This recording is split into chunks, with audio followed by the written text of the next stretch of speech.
I never thought I'd actually do it, but it happened. One forbidden moment and everything changed. You won't believe how fast it escalated, and how far I let myself go. Watch carefully, because this is the moment no one should ever cross. When I first saw the apartment, I felt a strange mix of excitement and hesitation. It was small, older than I expected, but there was a charm in the faded wallpaper and the way the sunlight slanted through the grimy windows. I had spent weeks hunting for a place I could call my own after moving to the city for work. A fresh start, I told myself. A place where I could unpack all my dreams and maybe even a few secrets I didn't want anyone to know. The realtor had warned me about the attic, calling it a little cramped and dusty, but I didn't mind. Dust was harmless. Shadows were nothing. I spent my first afternoon dragging boxes from the taxi into the apartment, feeling the weight of my new independence with every step. The air smelled faintly of mildew and the floorboards creaked under my shoes. I liked the sound really. The apartment felt alive in its own way, like it had a memory. A memory I wasn't quite invited to share yet. By evening, I had unpacked most of my things. I set up the little kitchenette, stacked my favorite books on the shelves, and finally sank into the sagging couch with a mug of tea. The sun was dipping behind the neighboring buildings, leaving long shadows stretching across the walls. That's when I heard it, a soft tap like someone had gently tapped the floor above me. I froze, my heart thudding in my chest. The apartment was supposed to be empty. I told myself it was nothing, a loose floorboard, a settling house. I focused on the warmth of the tea, on the amber light reflecting off the kitchen tiles, but then a second tap, slightly louder, and a quiet shuffle followed. My rational mind said it was the wind. My body said otherwise. Curiosity won over fear, as it always does. I found the narrow attic door at the end of the hallway. It was a tiny space, barely enough for me to crouch inside, but the realtor had said there was storage up there. I flipped on my flashlight and climbed the old ladder, my fingers grazing the splintered wood. The attic smelled of dust and something faintly sweet, like old perfume that had lingered decades too long. Among the boxes of forgotten clothes and yellowed papers, my eyes landed on a small doll. She sat upright against a stack of books, her porcelain face pale and flawless, her dark eyes too large, too vivid. She had brown hair tied with a faded ribbon and a dress that looked like it belonged in a Victorian painting. For a moment, I felt a strange familiarity, as if I had seen her somewhere I couldn't quite remember. I knelt to pick her up. She was heavier than she looked, and her gaze seemed almost deliberate. I laughed softly to myself. Of course, it was just a doll. Dolls don't stare. Dolls don't move. Dolls don't know your name. I set her on my bed, brushing a layer of dust from her dress. The room felt colder suddenly, the warm light from the bedside lamp doing little to chase away the chill. I shivered and told myself I needed to eat something before this strange unease took root. Still, I couldn't shake the feeling that someone or something was watching me. Night came faster than I expected. I tried to lose myself in a movie, but every time the camera panned to a shadowed corner, I felt it. A weight pressing lightly on my chest, a tickle in the back of my mind, a whisper that didn't quite form words. The doll sat silently on my bed, her head tilted slightly as if she were listening along with me. I laughed again, louder this time, perhaps too loudly. "Get over yourself," I muttered. "It's just a doll." "You're being ridiculous," but even as I said it, a tiny voice at the edge of my hearing, or perhaps in my imagination, seemed to echo my words in a whisper I couldn't place. Eventually, I convinced myself to sleep. I tucked the doll under a folded blanket at the end of the bed, telling myself I'd put her back in the attic in the morning. The apartment was quiet, save for the faint hum of the radiator and the occasional creak from the floorboards. My eyelids grew heavy, my mind slowing into the blissful fog of exhaustion. Then, just as I was drifting off, I heard it. A soft, almost delicate whisper brushing against my ear. "Emily." I shot upright, my heart hammering. My room was empty. The doll was lying under the blanket at the foot of the bed, exactly where I had left her. I stared, my pulse racing, telling myself it was my imagination. But the sound had been so clear. My name, my very own name, spoken in a voice that was neither human nor mechanical, soft but commanding, sweet and chilling all at once. I wanted to scream, to run out of the apartment, but my legs wouldn't obey, my eyes locked on the doll. Her head was turned slightly facing me now. Had it moved? I was certain I had placed her looking away, my breath caught in my throat, a cold sweat clinging to my skin. I reached forward slowly, trembling, and lifted the blanket. The doll's gaze met mine, unwavering, and then, with a tilt of her tiny head as if she understood that I was terrified, she whispered again, "Emily, I've been waiting for you." I dropped the blanket, stumbled backward, and fell onto the floor. My chest heaved and a million thoughts raced through my mind. How could a doll? This was impossible. This was absurd. Yet deep down, I knew. I had never felt so certain of anything in my life. Something in that doll knew me, knew my name, and I never thought this would be just the beginning. I thought, after that first night, I could convince myself it had been a dream. But as morning light spilled across the floorboards, I froze. The doll wasn't where I had left her. She sat upright on the edge of my desk, her dark eyes glinting in the soft sunlight. My hand went to my chest instinctively, heart hammering. I had placed her at the foot of the bed, under the blanket. There was no way she could have moved on her own. I told myself to calm down. Airplane logic. Dolls don't move. Dolls are toys. Rationally, that should have been enough. But the apartment felt colder. The shadows along the walls seemed heavier, lingering longer than they should. And when I reached out tentatively to pick up the doll, I noticed something else. Her tiny hand was no longer pristine. There were faint smudges of something dark along the porcelain, almost like fingerprints that weren't mine. I tried to distract myself. Tea, a shower, anything to reset my mind. But every noise made me flinch. The creak of a floorboard, the whisper of air through a cracked window, even the soft hum of the refrigerator. The doll sat there silently, but I could feel its gaze like a physical weight pressing on my nerves. By evening, it became impossible to ignore. I was in the kitchen chopping vegetables for a late dinner when I felt it. Movement from the corner of my eye. I turned sharply. The doll was now sitting on the chair. Her tiny head tilted slightly as if she had followed me. I spun around again, and the chair scraped loudly against the tile. I didn't remember moving it. Panic bubbled under my skin. My hands trembled as I set the knife down and backed away. "It's just a toy," I muttered, though my voice sounded weak even to me. It can't move." That night, I tried to sleep with the lights on, propped against the wall with the doll on the desk across the room. But every time my eyes shut, I heard whispers. Faint, teasing, calling my name in the dark. "Emily, Emily, come play with me." I bolted upright, only to find the room empty except for the doll, her gaze unyielding. I couldn't eat, couldn't focus, couldn't stop thinking about her. I researched obsessively, searching for any clue that could explain the doll's strange behavior. The previous owner was a girl named Lillian who had vanished decades ago under mysterious circumstances. Every article I found hinted at obsession, disappearance, and rumors of a cursed object, a doll left behind, always said to know the next owner. The thought made my skin crawl. But the worst part wasn't history, it was the present. The doll seemed to react to me. I noticed it most when I cried quietly in my room, overwhelmed by stress or loneliness. Her head would turn slightly, tilting in a way that felt almost sentient. On one occasion, I wiped my tears and glanced at her. Her tiny mouth seemed to curl just enough to form a smirk. I swear it was a smirk. By the third night, I had taken to moving the doll back to the attic, hoping that distance would stop whatever was happening. I placed her in the same dusty box, surrounded by old papers and yellowed books. I even locked the attic door. Sleep came fitfully, haunted by dreams of porcelain eyes staring at me from every corner. But when I awoke, I couldn't believe my eyes. The doll was sitting in the middle of my bed, staring directly at me. I felt paralyzed. There was no way she had climbed down the ladder or walked across the apartment. My rational mind screamed that it was impossible, yet every fiber of my being whispered the truth. The doll was alive. I tried talking to her, almost pleading. "What do you want from me?" My voice shook. Of course, she didn't answer. Dolls don't talk. But later, as I lay on the floor trying to calm myself, I heard it again. That same soft, chilling voice from the first night. "Emily, come play." I bolted upright, my hair sticking to my damp forehead.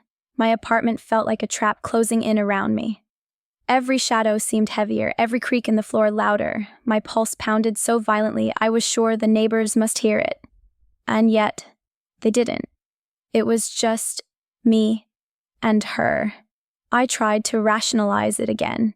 Maybe it was stress.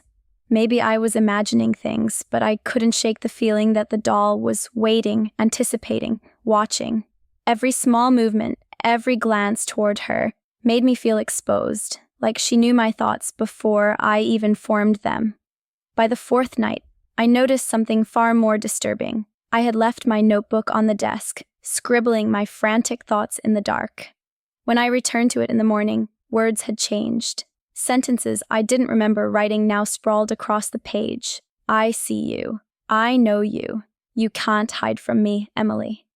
My hands shook so badly I dropped the pen. I couldn't take it anymore. The doll had to go. I planned to destroy it. Fire, hammer, anything. But that night, as I approached the attic with a hammer in hand, I stopped dead in my tracks. The door was open. I was certain I had locked it. The doll sat on the top step, her tiny legs dangling, smiling. Not just smiling, but triumphant. And then I heard it again. Soft, deliberate, clear. Emily, come play. I stumbled backward, the hammer falling from my hands. Tears stung my eyes, but I couldn't run fast enough. My apartment felt like a cage, the walls pressing closer, the shadows bending toward me. I realized, with a terror that gnawed at my sanity, that she wasn't going to let me go. I sank against the wall, gasping for air, knowing deep in my soul that the doll wasn't just a toy. She wasn't just a relic. She knew me. She wanted me. And I never imagined it would get this close, or this fast. The next few days were a haze of exhaustion, fear, and disbelief. I barely ate. I barely slept. Every time I closed my eyes, I could see her, small porcelain face, dark unblinking eyes, watching me from corners, from shelves, from places she shouldn't possibly reach.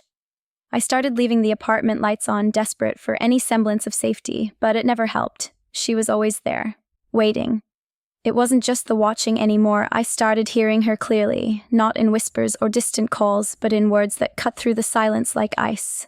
Emily, you can't hide. Come to me. Play with me. The first time she spoke to me like that, I froze in my chair, my tea spilling across the counter. My rational mind wanted to dismiss it, but my ears and my heart knew the truth. That voice, soft and lilting, came from somewhere in the apartment and nowhere at the same time. I tried to leave. I packed a small bag and ran to my car, intent on staying at a friend's place. I wanted to call someone, anyone, to tell them I was losing my mind. But when I returned later that evening, exhausted and trembling, I found her sitting in the middle of my bed. I hadn't left her behind. I hadn't brought her back. And yet, there she was, head tilted in that familiar, cruel way. I dropped my bag and stumbled backward. The air in the apartment was colder than ever, a chill that seeped into my bones. My apartment had changed. Or maybe I was changing, becoming more sensitive to something that had always been there. The shadows seemed thicker, heavier, and the faint sound of something moving, like a scratching, almost tapping, echoed from the walls. That night, I couldn't bear to sleep.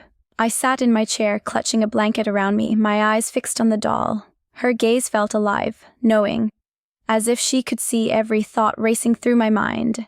I whispered into the darkness, almost pleading, "What do you want from me?" She answered, "I want you, Emily." I've been waiting so long. Her voice was both sweet and horrifying, lilting like a lullaby, and yet sharp enough to cut through the room.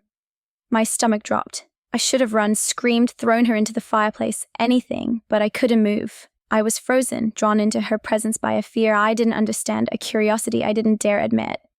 The next day, I tried to research her more deeply, desperate for answers. Every mention of Lillian, the doll's previous owner, suggested something more than rumor. Lillian had disappeared without a trace, leaving behind only the doll.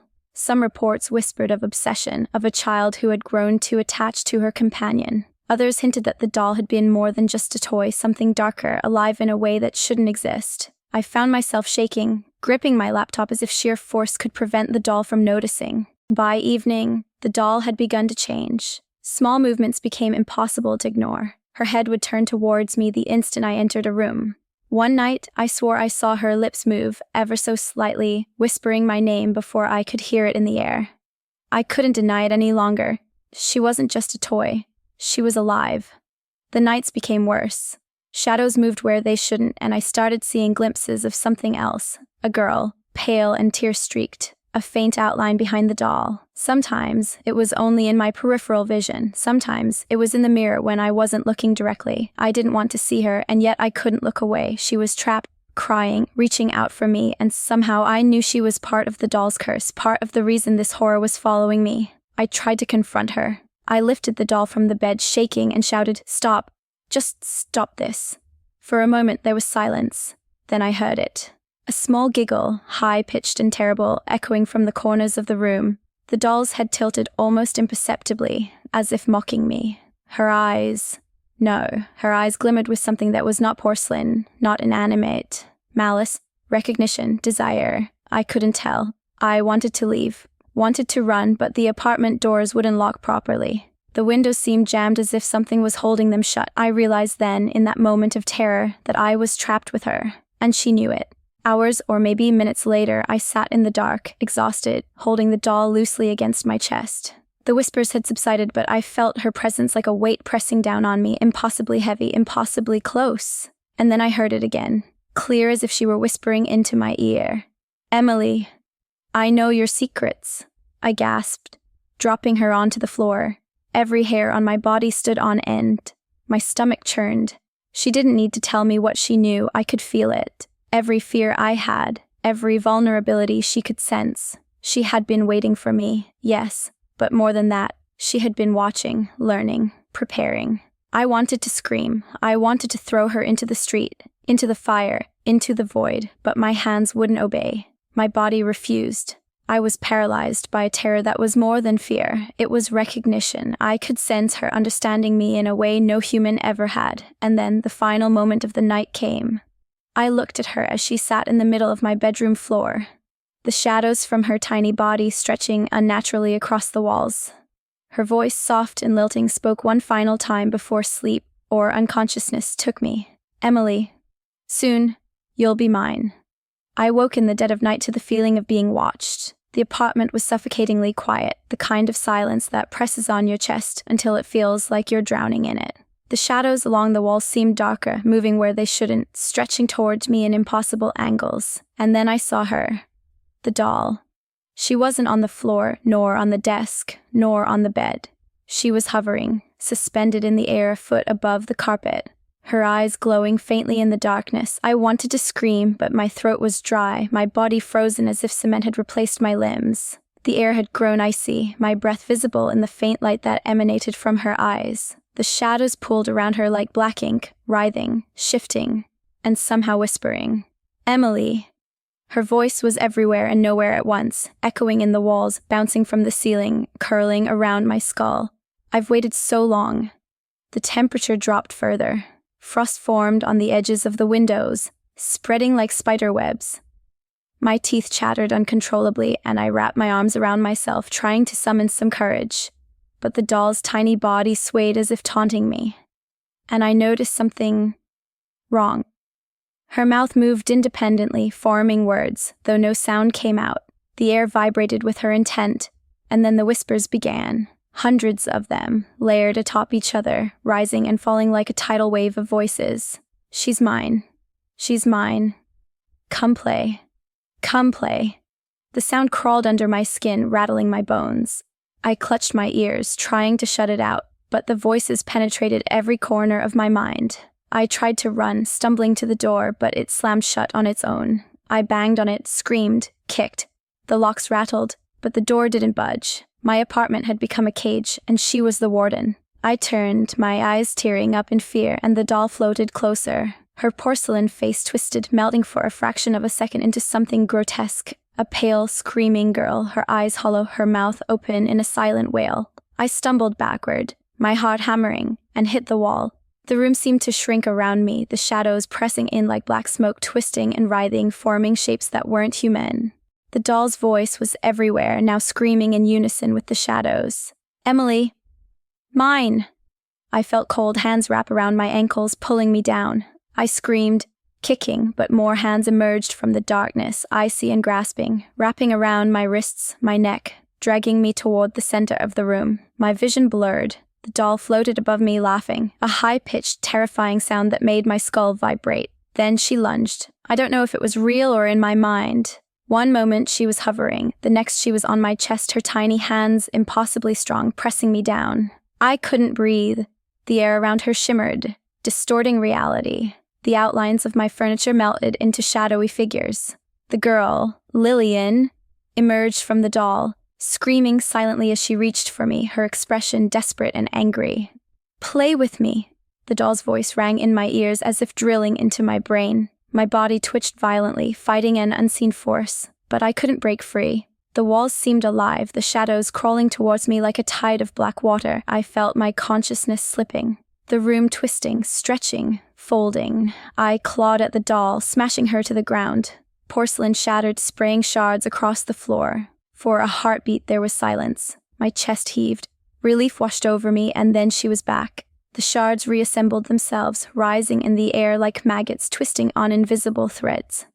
Her eyes glowed brighter than ever, and that horrible smile stretched impossibly wide. "You cannot escape. I am you now.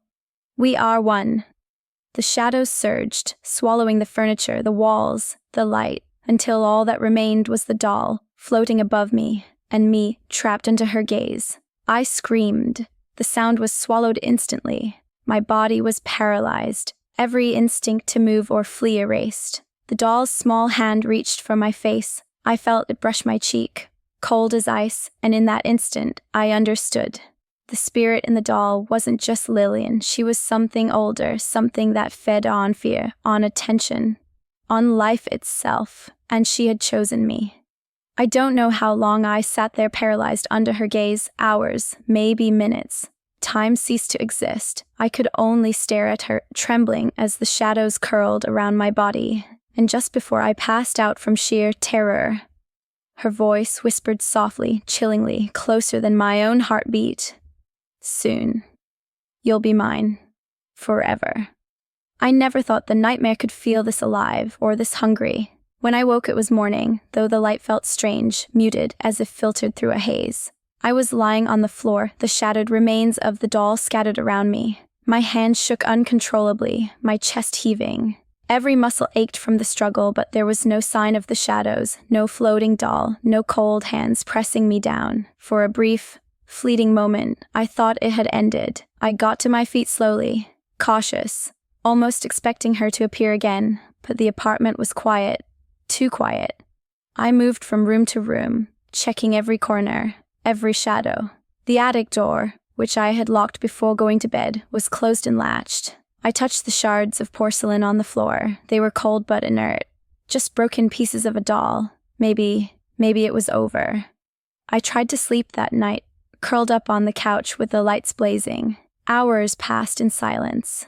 Exhaustion finally overtook me, and I dozed off, thinking the worst was behind me. But dreams were no refuge. I dreamt of her, Lillian, or whatever had been in that doll. Her hollow eyes, mouth twisted in a silent scream, reached for me from the darkness. I tried to wake, but I was trapped, suspended in that nightmare, feeling the cold brush of porcelain fingers against my skin. She whispered my name over and over, every syllable curling into my mind, feeding on my fear.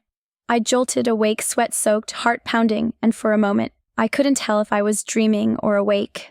Morning came again, sluggish and gray. I resolved to leave, to never return. I packed the rest of my belongings as fast as I could, ignoring the tiny ache of dread in my chest. I left the shattered pieces behind, dumped the box into the garbage, and didn't look back. The walk to the taxi was surreal. Every sound, the rustle of leaves, the distant honk of a car, even my own footsteps, felt amplified, as if the world itself was holding its breath. I tried to convince myself that I had escaped, that the doll's influence ended where I left it. Rational thought waged a war against the gnawing fear in my gut. That night, in my friend's apartment, I slept with every light on, but sleep was fractured. I felt watched. Every shadow seemed to stretch. Every creak of the building made me flinch. And then I heard it, a soft, barely audible whisper coming from the darkness of my room. "Emily!" I froze. My blood ran cold. I sat upright, heart hammering. The voice was unmistakable. Not in my dreams, not in my imagination. Real, present. I turned on every light, shaking, looking around. Nothing, just the normal clutter of a friend's apartment, mundane and safe. And yet, the echo of that tiny lilting voice lingered, like a shadow clinging to my mind. I tried to tell myself it was over, that I had destroyed the doll, destroyed her hold over me. But deep down, I knew the truth. She had marked me. She had seen me. She had learned me. and whatever was in that porcelain body, whatever had been feeding on fear and attention, was not gone.